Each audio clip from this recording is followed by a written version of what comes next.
that specific kind of quiet. It's not peaceful. It's heavy. You're sitting 3 feet away from the person you love, but it feels like there's an ocean between you. You look at them, and they look right through you. Maybe you just had an argument about something small, whose turn it is to do the dishes, or why they forgot to call when they said they would. But now the air is still, and you feel completely alone. Your brain starts racing. Why does this keep happening? Did I say something wrong? Is this just what long-term love feels like now? Boring? Cold? Am I too much? Or are they just checked out? Here is the truth that nobody tells you. The distance isn't because they stopped loving you. The distance is because their nervous system hit a ceiling. They didn't pull away to hurt you. They pulled away because they felt unsafe. And for an avoidant partner, safety doesn't look like closeness. It looks like space. You are not failing at love. This is not a sign that you chose the wrong person. Every couple that has ever loved deeply has stood exactly where you are standing right now, wondering if the spark is gone for good. By the end of this video, you will understand the silent language of avoidance, not as rejection, but as a protective mechanism. And you'll learn how to bridge that gap without losing yourself. Let's get into it. Most couples believe that when an avoidant partner withdraws, shuts down, or seems emotionally flat, it means they don't care. We are taught that love is loud, that love is pursuit, that if someone really wanted us, they would fight for us, talk to us, and stay close. But the real truth is much deeper, and frankly, much sadder. When an avoidant partner pulls away, their love doesn't disappear. It goes underground. See, your partner's nervous system is reading you before their mind can even catch up. For someone with an avoidant attachment style, emotional intensity, even positive intensity, can feel like a threat to their autonomy. It feels like being engulfed. So, when things get too real or too close, their body hits the emergency brake. What looks like stonewalling is usually someone who has been so overwhelmed by the demand for connection that silence is the only protection they have left. They aren't trying to punish you. They're trying to regulate. And here is the part no one talks about. The more you chase them for reassurance, the more their nervous system screams, danger. And the more they retreat, the more your nervous system screams, abandonment. This isn't incompatibility. This is the anxious avoidance cycle playing out between two people who both want the same thing, to feel safe.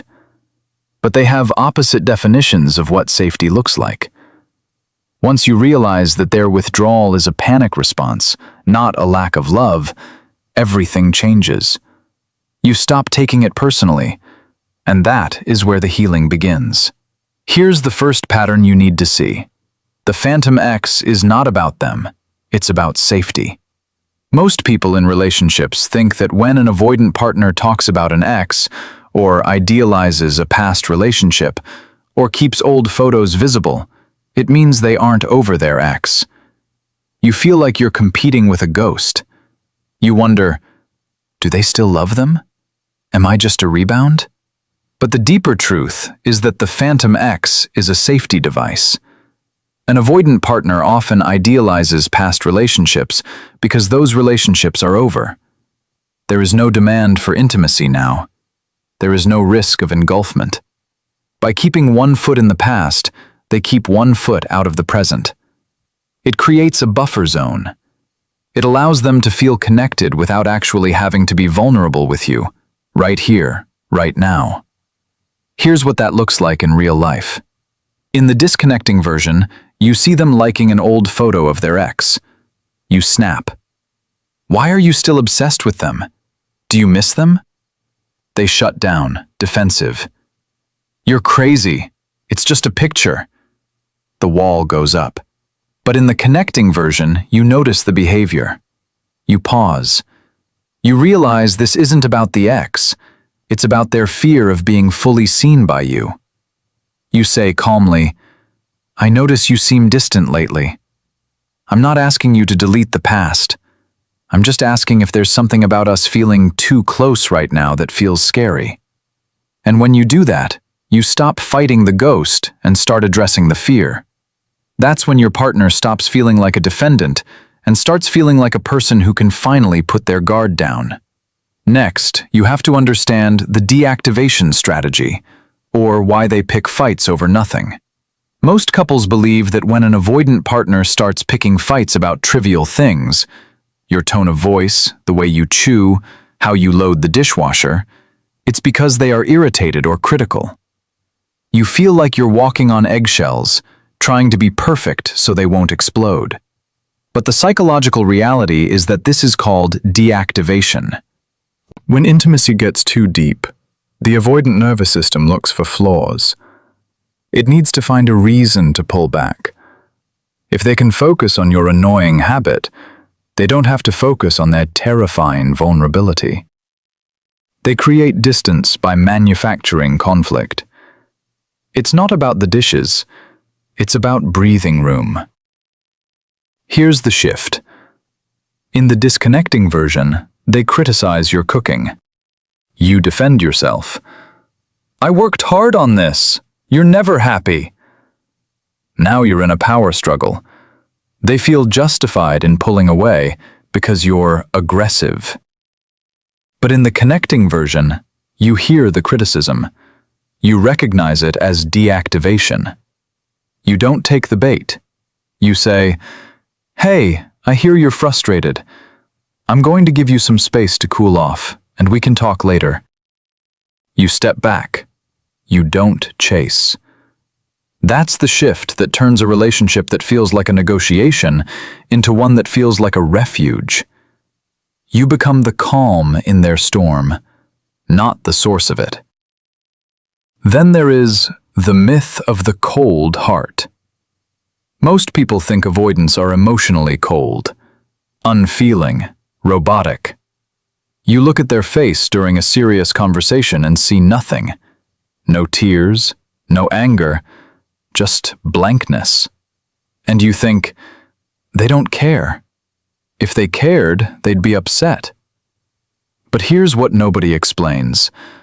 Avoidants feel deeply. In fact, they often feel more than they can handle.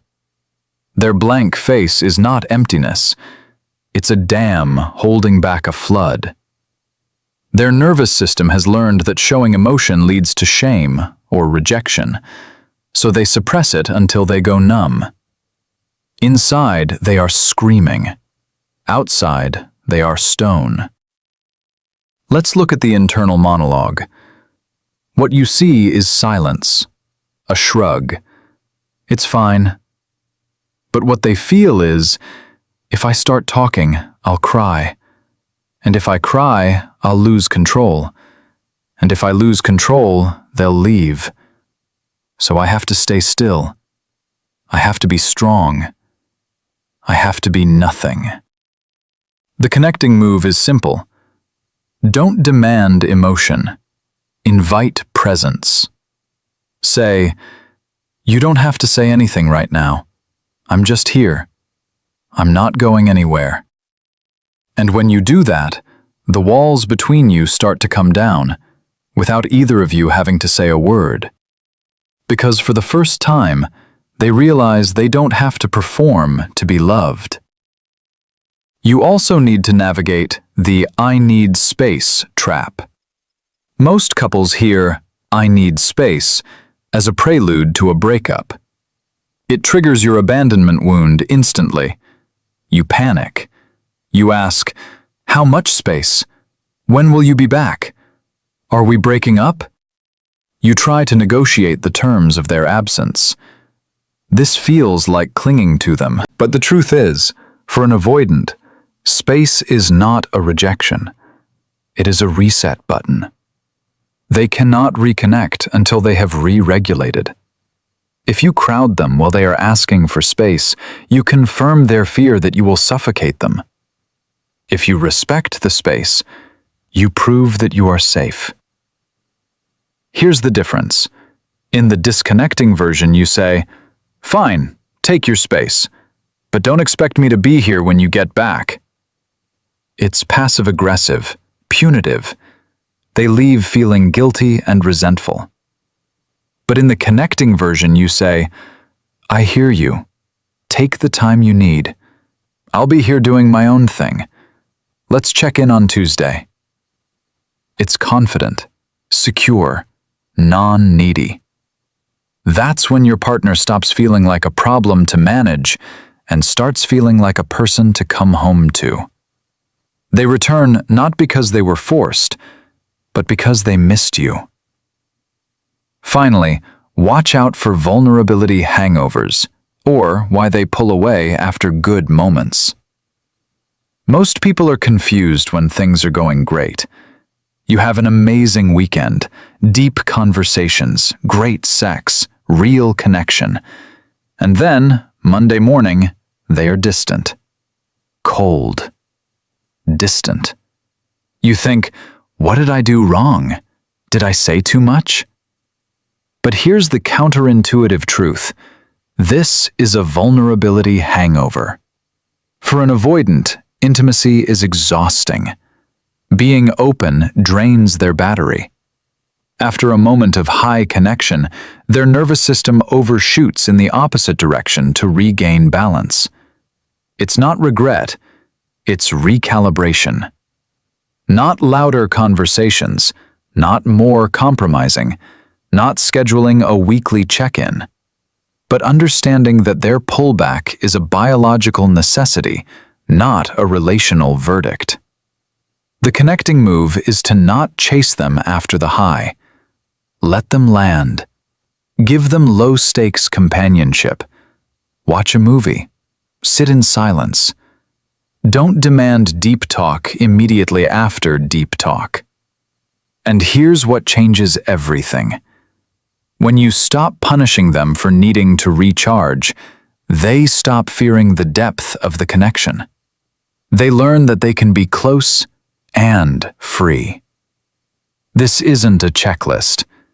It's an invitation to show up differently.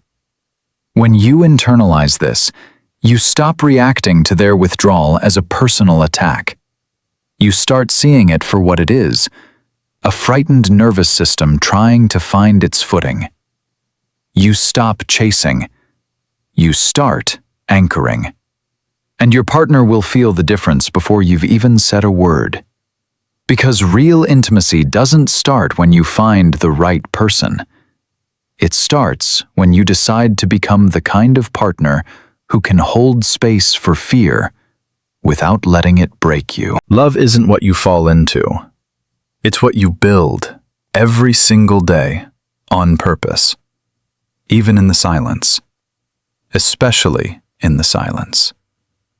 If this resonated with you, if you felt seen in these words, hit that like button. It helps this message reach others who are struggling in the dark. And subscribe if you want to keep building a relationship that feels like safety, not work. I'll see you in the next one.